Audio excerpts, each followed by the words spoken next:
بسم اللہ الرحمن الرحیم۔ المفعول معه هو مذکور بعد الواو لمصاحبته معمول فعل لفظا او معنی۔ کل کے سبق میں آپ حضرات نے مفعول معه کی لفظی وضاحت پڑھ لی تھی کہ مفعول معه المفعول میں الف لام اسم موصول ہے، مفعول اس کا صلہ ہے، اور معه اس کے لیے المفعول کے لفظ کے لیے نائب فاعل ہے۔ اس کے اندر پھر مزید وضاحت آپ لوگوں نے پڑھ لی تھی علامہ ہندی رحمہ اللہ تعالیٰ کے حوالے سے، کہ وہ فرماتے ہیں کہ جی یہ قد حیل بین العیر والنزوان کے قبیل سے ہے۔ حیل بین العیر والنزوان سے مراد یہ ہے کہ حیلہ یہ فعل مجہول ہے اور اس کے بعد بینہ کا لفظ آ رہا ہے، تو حیلہ کا جو نائب فاعل ہے وہ بینہ اس مقام میں نہیں ہے، بلکہ حیلہ کے اندر پایا جانے والا وہ ضمیر ہے، اور وہ ضمیر لوٹ رہی ہے کس کی طرف؟ حیلہ کا جو مصدر ہے اس کی طرف۔ تو جیسے حیلہ کے اندر ضمیر اس کا نائب فاعل ہے، اسی طرح المفعول کے اندر جو ضمیر ہے وہی نائب فاعل ہے، اور وہ ضمیر لوٹے گی اس مصدر کی طرف جس سے مفعول کا صیغہ نکلا ہے، یعنی فعل۔ تو یوں ہو جائے گا المفعول فعل۔ المفعول جب ہم المفعول کے معنی کرتے ہیں تو الذی کے معنی میں ہو جائے گا، اور مفعول فعل مجہول کے معنی میں ہو جائے گا، تو یوں ہو جائے گا الذی فعل فعل، الذی فعل فعل۔ یہ معنی کب ہوگا؟ جب ہم المفعول کے نائب فاعل کو ضمیر مان کر اس کو فعل کی طرف لوٹائے۔ اللہ علیہ نے اس کی یہ درمیان میں جو مثال آئی ہے وَقَدْ حِيلَ بَيْنَ الْعَيْرِ وَالنَّزَوَانِ، عیر جو ہے وہ حمار کے لیے اس کا استعمال ہوتا ہے، گدھے کے لیے، لیکن عام طور پر جو ہے وہ اس کا استعمال ہوتا ہے جو وحشی جانور ہوتے ہیں اس کے لیے۔ اور النزوان کا مطلب کیا ہوتا ہے؟ وہ کودنے کے معنی میں اس کا استعمال ہوتا ہے۔ یہ کسی کے عجز کے لیے استعمال ہوتا ہے، کسی کے عجز کے لیے کہ جی وہ اس کے حمار وحشی اور اس کے کودنے کے درمیان میں حائل وہ بنا لیا گیا ہے، آڑ بنا لیا گیا ہے، مطلب وہ اپنی ہم جنس مؤنث سے ملنا تو چاہ رہا ہے، لیکن یہ ہے کہ درمیان میں رکاوٹ ڈال دی گئی ہے۔ یہ عجز پر کسی کی جو ہے وہ عجز پر بطور دلیل کے، بطور محاورے کے بولا جاتا ہے کہ جی عاجز ہو گیا، کیا ہو گیا ہے؟ اب کسی کام کا نہیں رہا، وہ عاجز ہو گیا، تو یہ ایک محاورہ جو ہے وہ بولا جاتا ہے۔ اس کے بعد ہوا مذکور بعد الواو لمصاحبتہ معمول فعل سے مصنف رحمۃ اللہ علیہ نے مفعول معه کی اصطلاحی تعریف بیان فرمائی ہے۔ مفعول معه کی اصطلاحی تعریف کیا ہے؟ کہ مفعول معه سے مراد وہ مفعول ہے جو واو کے بعد مذکور ہو، جو واو کے بعد مذکور ہو۔ واو کے بعد کیوں مذکور ہے؟ لمصاحبتہ معمول فعل، اس فعل کے معمول کے ساتھ مصاحبت کے لیے، جو واو کے بعد مذکور ہو اس فعل کے معمول کے ساتھ مصاحبت کے لیے۔ کل اس کی مختصر سی وضاحت بھی آ گئی تھی کہ فعل کے ساتھ مصاحبت کا کیا مطلب ہے، تو اس کی صورت یہ ہے کہ آپ لوگوں نے یہ بھی پڑھ لیا تھا کہ فعل کے معمول کی دو صورتیں ہوں گی، یا وہ فاعل ہوگا یا پھر وہ مفعول ہوگا۔ تو یہ واو کا جو مابعد ہے یا تو فاعل کا مصاحب ہوگا یا پھر مفعول کا مصاحب ہوگا۔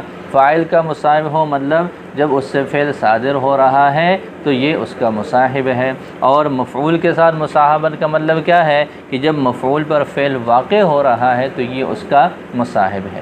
اس معنی پر دلالت کرنے کے لیے اس کو واو کے بعد جو ہے وہ ذکر کر لیا جاتا ہے، اور یہ واو وہ واو ہے جو بمعنی مع کے ہوتا ہے، لمصاحبت ہی مصاحبت کے لیے۔ تو ظاہر ہے مصاحبت پر اس واو کی مطلقاً واو کی دلالت نہیں ہوگی، بلکہ اس واو کی دلالت ہونی ہے جو مع کے معنی میں ہو۔ تو یہ پھر آگے مصنف رحمۃ اللہ علیہ نے فرمایا کہ لفظاً او معنن، لفظاً او معنن کا تعلق کس سے ہے؟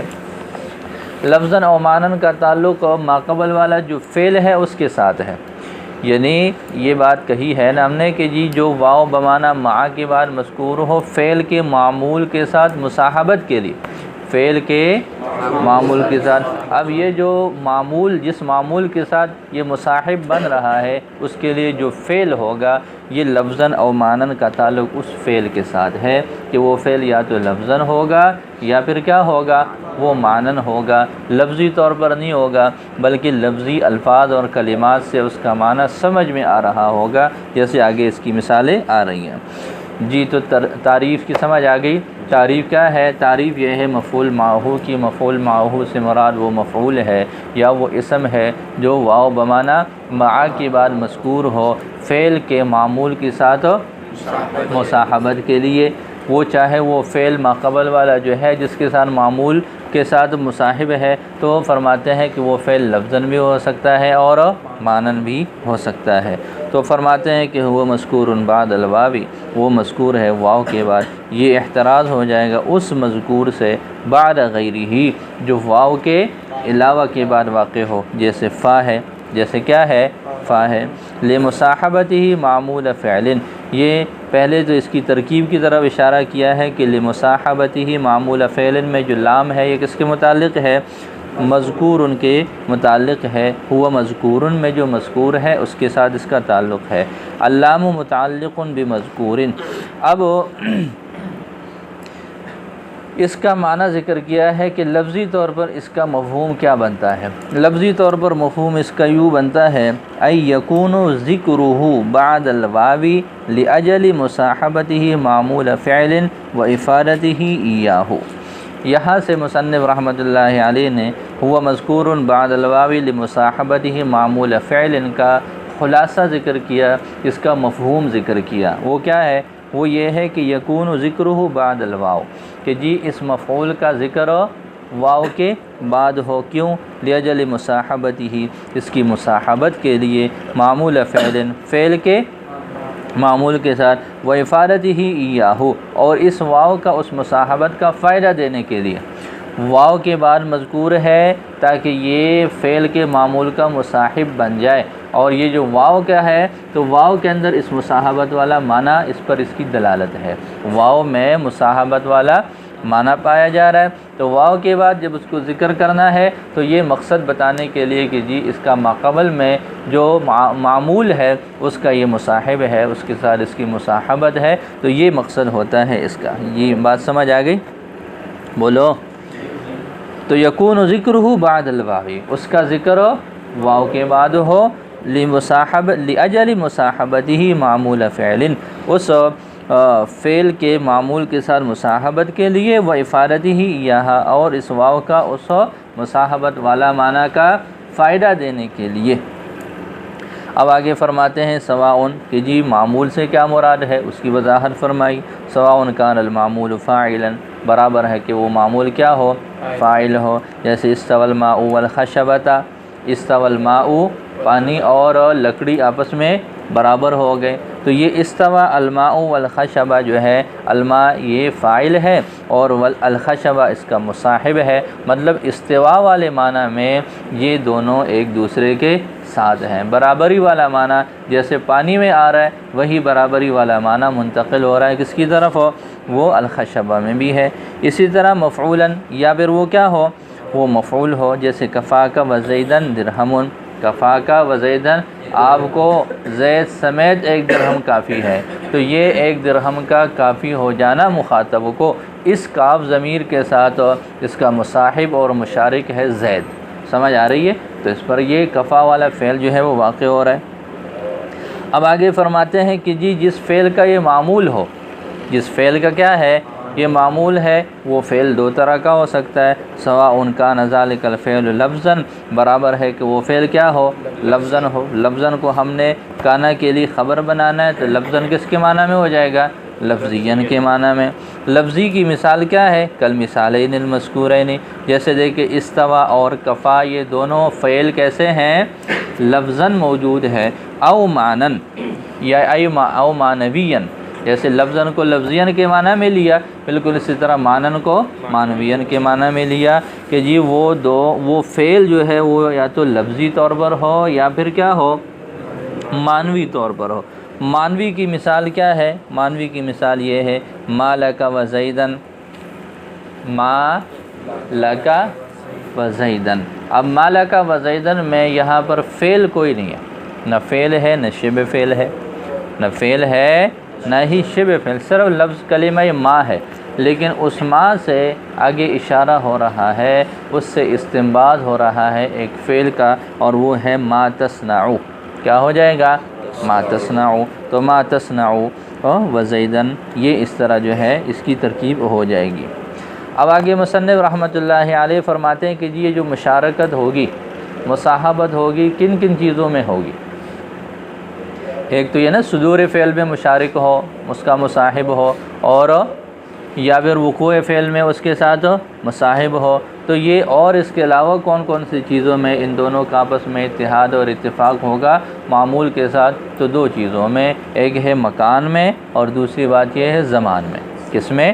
مکان میں اور زمان میں، کے ساتھ ساتھ مکان کی مشارکت کا پائے جانا بھی ضروری ہے، اور ساتھ ساتھ محض اس فعل کے واقع ہونے میں اس معمول پر اس میں مصاحب ہونا کافی نہیں ہے، اسی طرح اس فعل کے صادر ہونے میں وہ مصاحب ہونا کافی نہیں ہے، بلکہ اس کے ساتھ ساتھ زمان کی مشارکت کا پایا جانا یا مکان کی مشارکت کا پایا جانا یہ بھی کیا ہے؟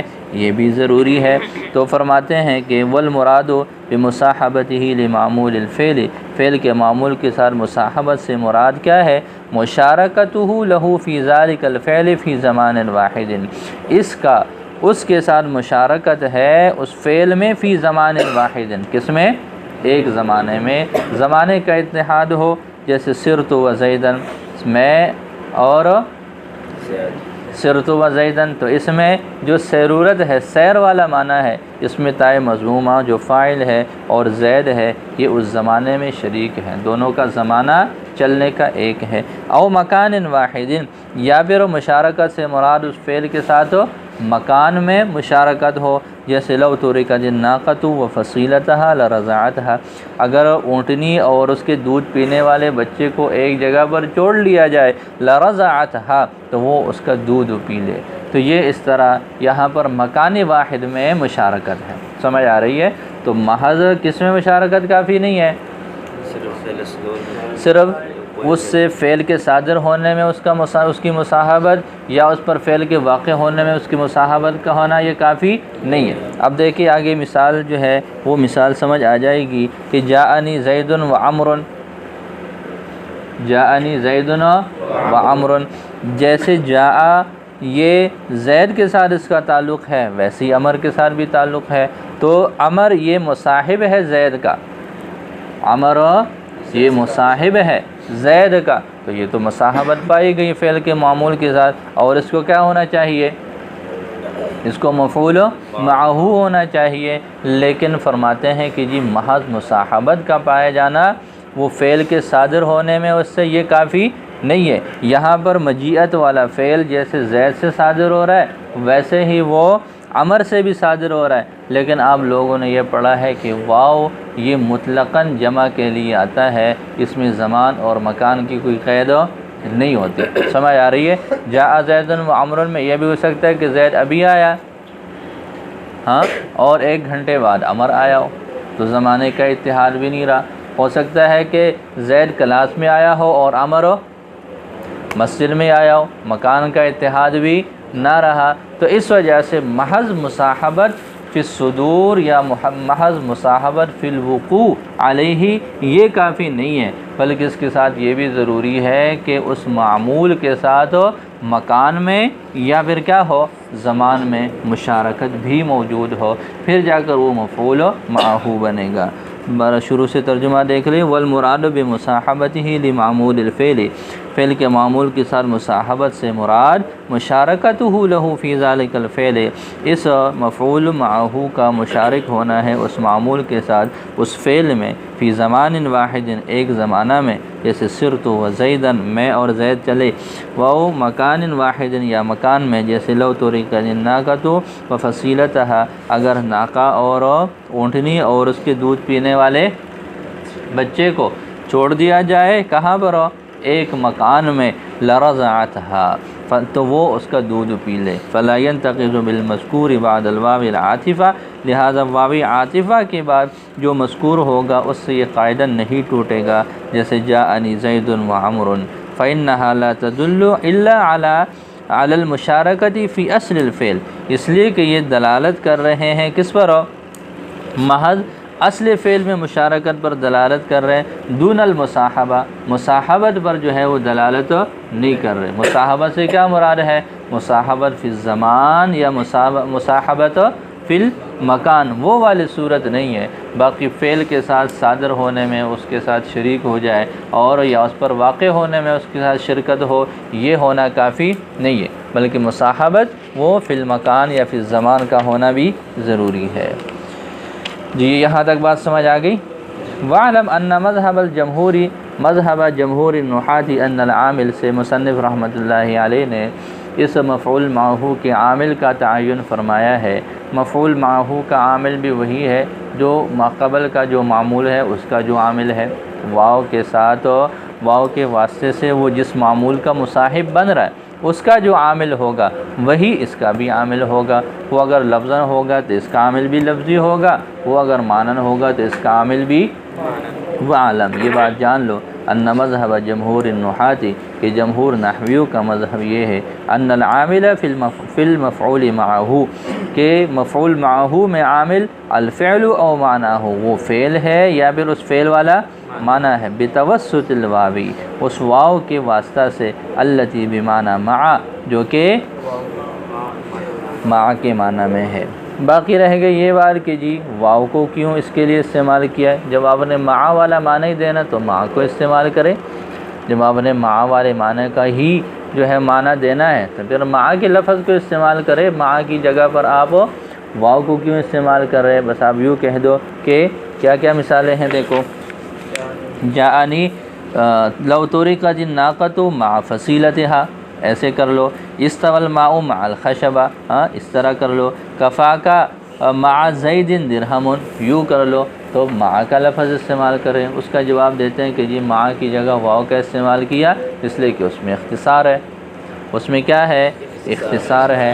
باقی اختصار کے لیے تو اور بھی لفظ استعمال ہو سکتے ہیں، تو فرماتے ہیں کہ جی اصل واو کے اندر جو ہے وہ جمعیت والا معنی ہے اور جو معیت کے مناسب ہے۔ اصل اس کا معنی کیا ہے؟ جمعیت والا معنی ہے جو کہ معیت کے مناسب ہے، اس وجہ سے یہ حروف عاطفہ میں سے واو کا استعمال کیا، کسی اور کا استعمال نہیں کیا۔ وَإِنَّمَا وَضَعُوا الْوَاوَ مَوْضِعَ مَعَ، انہوں نے رکھا ہے واو کو مع کی جگہ پر، لِكَوْنِهَا اختصر، اس کے مختصر ہونے کی وجہ سے، وَأَصْلُهَا وَاوُ الْعَطْفِ، پھر یہ ہے کہ جی واو کا انتخاب ہی کیوں کیا؟ تو فرماتے ہیں کہ اس کی اصل عطف ہے، واو عطف ہے، التی فیہا معنی الجمع، وہ واو جس میں جمعیت والا معنی ہے، فناسب معنی المعیت، لہذا یہ معیت والے معنی کو مناسب ہوا، لہذا یہ معیت والے معنی کے ساتھ اس کی مناسبت ہے تو اس کو رکھ لیا۔ تو یہ آپ لوگوں نے اس کے اندر جو ہے ابھی تک پڑھا ہے کہ جی مفعول معہو کی تعریف کیا ہے۔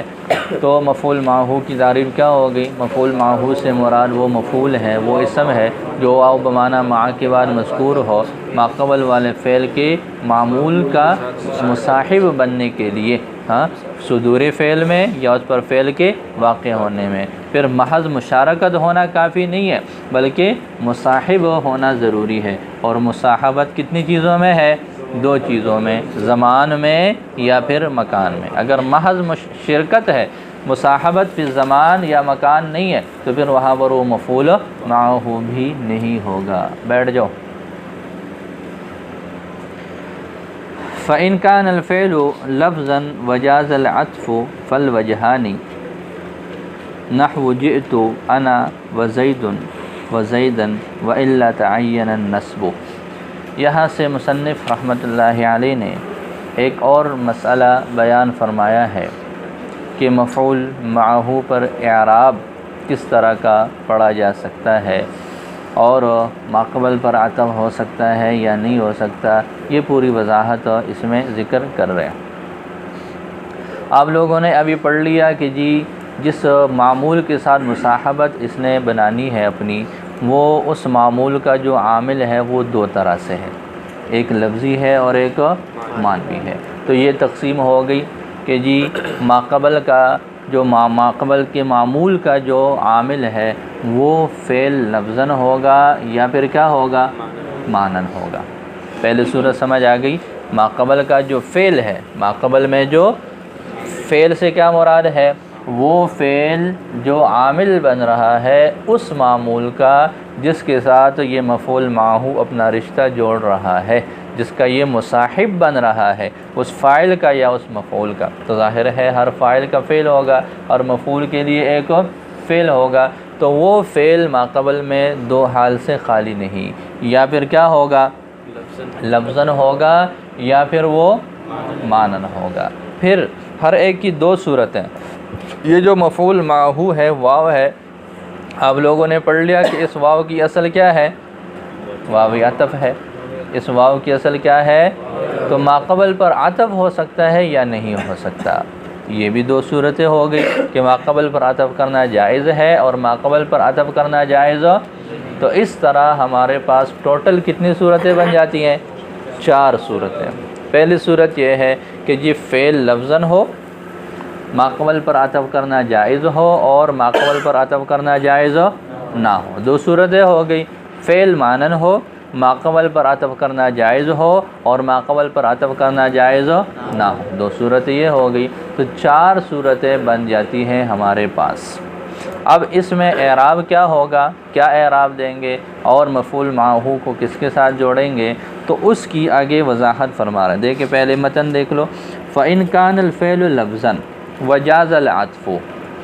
یہ پہلی صورت کا بیان ہے کہ یہ فعل لفظاً ہے اور عطف کرنا کیا ہے، جائز ہے۔ تو فرماتے ہیں کہ فَالْوَجْهَانِ، اس میں 2 طرح کا اعراب جائز ہے۔ ماقبل پر اس کو عطف بنائیں گے، جو ماقبل والے معطوف کا اعراب ہوگا، معطوف علیہ کا وہی اس معطوف کا ہوگا۔ دوسری صورت النصب علی المفعولیت، یہ مفعول فی ہوگا۔ پہلے صورت کی سمجھ آ گئی، دوبارہ سنو جنید، نیند آ رہی ہے۔ عامل اور فعل لفظی ہو اور ماقبل پر عطف کرنا جائز ہو۔ 2 طرح کا اعراب اس صورت میں پڑھ سکتے ہیں۔ عطف والا اعراب کہ جو ماقبل کا اعراب ہوگا اور معمول کا اسی والا وہی اعراب ہم اس واو کے مابعد کو دے دیں گے۔ دوسری صورت یہ ہے کہ ہم کیا کریں، اس کو مفعول معہو کی وجہ سے منصوب پڑھ لیں۔ پہلے صورت کی سمجھ آ گئی، جیسے مثال دیکھ لو، جئت انا وزید۔ اب دیکھو جئت فعل لفظاً موجود ہے، پہلی بات پائی گئی۔ دوسری بات جئت کے بعد انا ہے، انا کے پائے جانے کی وجہ سے ماقبل پر عطف کرنا جائز ہے۔ ٹھیک ہو گیا، عطف کیوں جائز ہے کیوں ناجائز ہے یہ وضاحت آگے آ رہی ہے، لیکن آپ اتنی بات سمجھ لیں کہ یہاں پر عطف کرنا جائز ہے۔ تو فعل لفظاً بھی ہے اور عطف کرنا بھی جائز ہے، لہٰذا زید پر 2 طرح کے اعراب پڑھ سکتے ہیں۔ جئت انا وزید بھی پڑھ سکتے ہیں مرفوع۔ کیوں مرفوع پڑھیں گے، عطف کی وجہ سے، اس کا ماقبل انا ہے یا جئت کے اندر تائے مضمومہ ہے اور وہ مرفوع ہے، لہٰذا زید بھی کیا بن جائے گا، مرفوع۔ اس کو ہم یوں بھی پڑھ سکتے ہیں، جئت انا وزیدن، جئت انا وزیدن، زید کو منصوب بھی پڑھ سکتے ہیں۔ کیوں منصوب پڑھ سکتے ہیں، اس لیے کہ یہ مفعول معہو ہے، واو بمعنی مع کی بات ہے۔ تو پہلی صورت کی سمجھ آ گئی کہ جی وہ مقام جہاں پر فعل لفظاً ہو اور ماقبل پر عطف ہو جائز ہو تو 2 طرح کا اعراب پڑھا جا سکتا ہے۔ دوسری صورت یہ ہے کہ جی فعل لفظاً ہے لیکن ماقبل پر عطف ناجائز ہے۔ دوسری صورت کیا ہے، فعل لفظاً ہے اور ماقبل پر عطف نہیں ہو سکتا، ممتنع ہے، تو فرماتے ہیں تعین النصب۔ اب نصب پڑھنا کیا ہے، متعین ہو جائے گا۔ دوسری صورت آگئی سمجھ میں کہ جی فعل تو لفظاً ہے لیکن ماقبل پر عطف نہیں ہو سکتا، تو پھر ہم اس کو منصوب ہی پڑھیں گے، مفعول معہو کی وجہ سے ہم عطف والا اعراب، ظاہر ہے جب عطف ہو ہی نہیں سکتا تو ہم عطف والا اعراب بھی نہیں دے سکتے۔ 2 صورتیں ہو گئی، جیسے اس کی مثال کیا ہے، جئت وزیدن۔ اب جئت میں زید کا ہم نے عطف کرنا ہے، جئت میں جو تائے مضمومہ ہے اس پر اور اس پر اس کا عطف نہیں ہو سکتا۔ کیوں نہیں ہو سکتا؟ یہ اب ضابطہ پڑھ چکے ہو کہ جب ہم نے ضمیر مرفوع متصل پر عطف کرنا ہو تو عطف کے لیے ضروری ہے کہ ہم درمیان میں فاصلہ لے آئیں کسی اور چیز کا، معطوف اور معطوف علیہ کے درمیان۔ وہ تاکید کی شکل میں بھی ہو سکتا ہے، کسی اور چیز کا فاصلہ بھی ہو سکتا ہے۔ آگے یہ وضاحت آ رہی ہے، اس میں پڑھ لیں گے۔ دو صورتیں ہو گئی۔ تیسری صورت یہ ہے کہ جی جو ماقبل کا فعل ہے وہ لفظاً نہ ہو بلکہ کیا ہو؟ معنن ہو، اور عطف بھی جائز ہو۔ فعل معنن ہے اور عطف کرنا جائز ہے، تو فرماتے ہیں کہ ہم عطف والا ہی اعراب دیں گے، اس کو ہم مفعول معہو کی بنا پر منصوب نہیں پڑھیں گے۔ کون سی صورت میں؟ ماقبل میں فعل جو ہے وہ کیا ہے؟ وہ معنن ہے اور عطف کرنا بھی جائز ہے، تو کیا پڑھیں گے؟ عطف والا اعراب ہی پڑھیں گے ہم، اس کو وہ منصوب مفعول معہو کی وجہ سے نہیں بنائیں گے۔ جیسے اس کی مثال کیا ہے دیکھو، ما لزید و عمر، ما لزید ماقبل میں زید، ما لزید میں زید پر حالت جر ہے، تو عمر پر کیا پڑھیں گے؟ حالت جری ہی پڑھیں گے، اس کو ہم منصوب نہیں پڑھ سکتے۔ آخری صورت، چوتھی صورت یہ ہے کہ جی عامل وہ مانن ہے اور عطف بھی جائز نہیں ہے، تو اب ظاہر ہے جب عطف بھی نہیں کر سکتے تو پھر ہم کیا کریں گے؟ اس کو منصوب بنائیں گے مفعول معہو۔ تو خلاصہ کیا نکلا؟ خلاصہ یہ نکلا کہ جی وہ ترتیب بنا لیتے ہیں کہ جی عامل لفظی ہو اور عطف جائز ہو تو دو طرح کا اعراب پڑھ سکتے ہیں، نصب والا اور عطف والا۔ دوسری صورت یہ ہے کہ عامل لفظی ہو اور عطف ناجائز ہو تو ہم کیا کریں گے؟ نصب بالمفعولیت والا اعراب دیں گے۔ تیسری صورت یہ ہے کہ عامل بھی مانوی ہے، عامل مانوی ہے اور عطف جائز ہے تو ہم کیا کریں گے؟ عطف والا اعراب دیں گے، نصب والا اعراب نہیں دیں گے۔ اور آخر صورت یہ ہے کہ عامل بھی لفظاً نہیں ہے بلکہ مانن ہے اور عطف بھی ناجائز ہے، تو پھر ہم کیا کریں گے؟ اس کو ہم مفعول معہو ہی بنائیں گے اور کوئی صورت ہی ہمارے سامنے نہیں ہے۔ جیسے اس کی مثالیں بھی پڑھ لیں گے، دیکھیں۔ فَإِن كَانَ الْفِعْلُ لَفْظًا، بس اگر فعل لفظاً ہو۔ کانا کے بعد بعض مرتبہ شارحین وجدہ یا وجدہ، وجدہ کا لفظ عام طور پر نکالتے ہیں یہ بتانے کے لیے کہ یہ کانا یہاں پر ناقصہ نہیں بلکہ کانا تامہ ہے۔ کھڑے ہو جاؤ، اتنی مشکل سے بیچارہ آنکھیں کھولنے کی کوشش کر رہا ہے، ہاں کیا کرتا رہا ہے رات کو؟ سوئے نہیں؟ آج کل تو راتیں اتنی خاصی اچھی خاصی لمبی ہو گئی ہے۔ نماز کتنے بجے ہو رہی ہے فجر کی؟ ہیں؟ ہاں، تو اور سوتے کتنے بجے ہو؟ 10 بجے۔ ہیں؟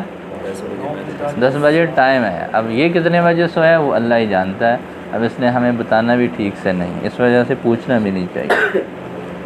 تو کانا کی بار کیا نکالا؟ وجدہ نکالا۔ کیوں وجدہ نکالا؟ بتانے کے لیے کہ یہ ناقصہ نہیں ہے بلکہ یہ تامہ ہے۔ الفعل، اب اعتراض ہوگا کہ جی آپ نے تو اس پورے معاملے کو فعل کے ساتھ ہی خاص کر لیا جبکہ شبہ فعل کا معاملہ بھی ہو سکتا ہے، تو اس کا جواب دیا کہ الفعل سے مراد عام ہے ما يدل علی الحدث، جو مطلقاً حدث پر دلالت کرے۔ اب حدث پر دلالت جیسے فعل کی ہے ویسے شبہ فعل کی ہے تو وہ سارے آ جائیں گے۔ فیعم الفعل، تو لہذا یہ عام ہو جائے گا فعل کو، اسم فاعل اور اسم مفعول کو اور صفت مشبہ وغیرہ کو لفظاً، اگر وہ فعل پایا جائے لفظی طور پر۔ وجاز العطف، اور عطف جائز ہو۔ جواز کا لفظ بعض مرتبہ وجوب کے معنی میں بھی آتا ہے۔ جواز کا لفظ مطلب بعض مرتبہ وجوب کے معنی میں کہ جی ضروری ہے، ضروری درجے میں جائز ہے۔ فرماتے ہیں کہ نہیں، یہاں جازہ یہ اس معنی میں نہیں ہے، بلکہ جازہ سے مراد یہاں پر یہ ہے کہ جو واجب بھی نہیں ہے ممتنع بھی نہیں ہے، واجب بھی نہیں ہے ممتنع بھی نہیں ہے۔ ذکر کر دو پھر بھی ٹھیک ہے، ذکر نہ کرو پھر بھی ٹھیک ہے، دونوں صورتیں ہیں، لیکن یہ ہے کہ امتناع والی جو صورت ہے وہ نہیں ہے۔ لہٰذا آگے فرماتے ہیں کہ جہاں پر وجوبی طور پر جو ہے وہ عطف ہو وہاں پر یہ معاملہ نہیں چلے گا۔ جیسے ضربت زیدن و عمرن ہے، ضربت یہاں پر ضربتوں کے بعد جو زیدن ہے اور اس کے بعد عمرن ہے، عمر کا عطف زید پر یہ کرنا واجب ہے، ان کو آپس میں معطوف اور معطوف علیہ بنانا یہ واجب ہے، لہٰذا جب یہ وجوب کا درجہ ہوا تو یہ اب مفعول معہ والی صورت نہ رہی۔ سمجھ آ رہی ہے؟ مفعول معہ والی جو صورت ہے وہ کون سی ہے؟ جہاں پر عطف کرنا جواز کے درجے میں ہو، مطلب آپ اگر عطف نہ بنائے اس کو مفعول معہ بنائے تو یہ اب کے لیے جائز ہو۔ اب یہاں پر زیدن و عمرن میں ان کو معطوف اور معطوف علیہ بنانا یہ کیا ہے؟ یہ واجب ہے، یہاں پر ہم اس کو مفعول معہ والی صورت نہیں دے سکتے۔ لوجوب العطف فیہ، اس میں عطف کے واجب ہونے کی وجہ سے، فل وجہان، یعنی اگر یہ والی صورتحال ہو تو فل وجہان، فإن کان الفعل لفظا وجاز العطف، یہ شرط ہے، اور فل وجہان یہ اس کے لیے جزا ہے۔ شرط اور جزا مکمل جملے ہوتے ہیں، اس وجہ سے الوجہان کے بعد آگے نکالا ہے جائزانی، الوجہان کے بعد اگلے کیا عبارت نکالی ہے؟ جائزان، یہ بتانے کے لیے کہ الوجہان مبتدا جائزان خبر، یہ آپس میں مل کر پورا جملہ جو ہے وہ کیا بن جاتا ہے؟ جملہ اسمیہ بن کر یہ جزا ہے۔ فل وجہان کا مصداق کیا ہے؟ کیا مراد ہے؟ تو فرماتے ہیں ای العطف والنصب علی المفعولیت، دو وجہ، یعنی عطف والا اعراب اور مفعولیت کی وجہ سے نصب والا اعراب، یہ دونوں جائز ہیں۔ جیسے مثال کیا ہے؟ جئت انا وزید بالرفع علی العطف، ماقبل پر عطف کے ساتھ رفع والا اعراب پڑھیں گے، وزیدن بالنصب علی المفعولیہ، اور زیدن بھی پڑھ سکتے ہیں۔ اس مثال کو ہم یوں بھی پڑھ سکتے ہیں جئت انا وزیدن، تو زیدن پڑھیں گے تو منصوب کیوں ہوگا؟ بالنصب علی المفعولیت، والا، یہ پورا جملہ شرطیہ ہے، اور وہ پورا جملہ شرطیہ کے اشارے نے ذکر کیا، وَإِن لَّمْ يَجُزِ الْعَطْفُ بَلْ يَمْتَنِعُ، اگر عطف ہو ناجائز ہو، عطف کیا ہے؟ بل ممتنع، بلکہ کیا ہے؟ وہ ممتنع ہو، تو تعین النصب، پھر کیا ہوگا؟ نصب ہی متعین ہوگا، جیسے جئت وزیدن۔ اب یہاں پر دیکھیں کہ یہ عطف کیوں ممتنع ہے، آپ کو بتا دیا کہ جب بھی ہم ضمیر متصل مرفوع پر کسی اور اسم ظاہر کا عطف کرتے ہیں تو درمیان میں براہ راست عطف نہیں ہو سکتا، درمیان میں فاصلے کا پائے جانا۔ اب وہ فاصلہ دو طرح کا ہو سکتا ہے، بعض مرتبہ ضمیر متصل کی تاکید ذکر کرتے ہیں منفصل کے ساتھ، اور بعض مرتبہ کسی اور چیز کا فاصلہ آ جاتا ہے، تو فرماتے ہیں کہ فإن العطف فیہ ممتنع، اس مثال میں عطف ممتنع ہے، لعدم الفاصلۃ، فاصلہ کے نہ پائے جانے کی وجہ سے، لا بتأکید المتصل بالمنفصل، نہ تو منفصل کی متصل کی تاکید کے ساتھ، ولا بغیرہ، اور نہ ہی کسی اور اس کے علاوہ کے ساتھ کوئی فاصلہ ہے۔ وَإِن كَانَ مَعْنًا، تیسری صورت، اگر وہ فعل کیا ہو؟ معنن ہو۔ معنن سے کیا مراد ہے؟ معنن سے مراد یہ ہے کہ جی لفظوں سے سمجھ میں آنے والا کوئی فعل والا معنی ہو، وہ خود لفظوں میں موجود نہیں ہے لیکن جو الفاظ موجود ہیں ان سے استنباط ہو سکتا ہے اس فعل کا، تو فرماتے ہیں امرا معنویا، یعنی ایسا امر جو کہ معنوی ہو، مستنبطا من اللفظ، جس کا لفظوں سے استنباط کیا جا رہا ہو، وجاز العطف، اور عطف کرنا کیا ہو؟ جائز، جواز کا وہی معنی جو ماقبل میں گزر چکا، اے لم یمتنع تعین النصب، تو عطف جو ہے یہ کیا ہو جائے گا؟ یہ متعین ہو جائے گا۔ اس کی کیا وجہ ہے؟ اس صورت میں عطف والا معنی کیوں لیتے ہیں؟ ظاہر ہے دو صورتیں ہو سکتی ہے، یا تو ہم عطف والا اعراب کریں گے، معطوف اور معطوف علیہ بنائیں گے اس کو، یا پھر ہم اس کو مفعول معہ بنائیں گے۔ اگر مفعول معہ بنائیں گے تو اس کا عامل کیا ہوگا؟ معنوی ہوگا، اور معنوی لفظوں میں موجود ہی نہیں ہے۔ تو جب ہمارے سامنے اعراب کی دو وجہ ہوں، ایک کی وجہ لفظاً ہو اور دوسرے کی وجہ معنن ہو، تو یہ ہم پڑھ چکے ہیں کہ لفظی جو چیز ہوتی ہے یہ معنوی سے زیادہ راجع اور زیادہ قوت والی ہوتی ہے، لہذا اعراب یہ لفظی وجہ ہے، اور مفعول معہ بنانا یہ معنوی وجہ ہے، تو کس کو ترجیح دی جائے گی؟ بولے حیث لا یحمل علی العامل المعنوی، کہ اس کو عامل معنوی پر محمول نہیں کیا جائے گا، بلا حاجت، بغیر ضرورت کے، مع جواز وجہ آخر، ایک اور وجہ کے جائز ہونے کے ساتھ، وہو العطف، اور وہ اور وجہ کیا ہے؟ وہ عطف کرنا، کہ جی عطف بھی جائز ہے اور اس کو عامل معنوی پر محمول کرنا بھی، عطف لفظی ہے اور عامل مانوی وہ لفظاً نہیں ہے، جیسے مال زیدن و عمرن و الا، اور اگر ایسے نہ ہو، کیا مطلب ایسے نہ ہو؟ یعنی عامل مانوی ہے اور ماقبل پر عطف ناجائز ہے، وَإِن لَّمْ يَجُزِ الْعَطْفُ بَلِ امْتَنَعَ، یعنی عطف جائز نہیں ہو بلکہ ممتنع ہو، تعین النصب، تو پھر کیا کریں گے؟ ظاہر ہے کہ اب تو ظاہری طور پر اعراب نہیں دیا جا سکتا نا، عطف والا اعراب تو دیا نہیں جا سکتا۔ دو ہی صورتیں ممکن ہے، یا عطف والا اعراب یا پھر مفعول معہ والا اعراب۔ تو جب عطف والا اعراب ممتنع ہو گیا تو پھر کیا ہوگا؟ ہم اس کو وہ مفعول معہ ہی بنائیں گے، لأن العطف علی الضمیر المجرور، اس لیے کہ تعین النصب، نصب متعین ہو جائے گا، حیث لا وجہ سواہ، کہ اس کے علاوہ کوئی اور وجہ ہے ہی نہیں، جیسے مالک و زیدن، جیسے وما شأنک و عمرن۔ اس مثال میں زید کا جو ہے عطف ہے وہ کاف ضمیر پر نہیں ہو سکتا، دوسری مثال میں بھی عمر کا جو عطف ہے وہ شأنک میں جو کاف ضمیر ہے اس پر نہیں ہو سکتا۔ کیوں؟ اس کی کیا وجہ ہے؟ اس کی وجہ آگے ذکر کی ہے، فَإِنَّهُ امتنع العطف فیہما، ان دونوں مثالوں میں عطف ممتنع ہے، لأن العطف، دلیل کیا ہے، وجہ کیا ہے؟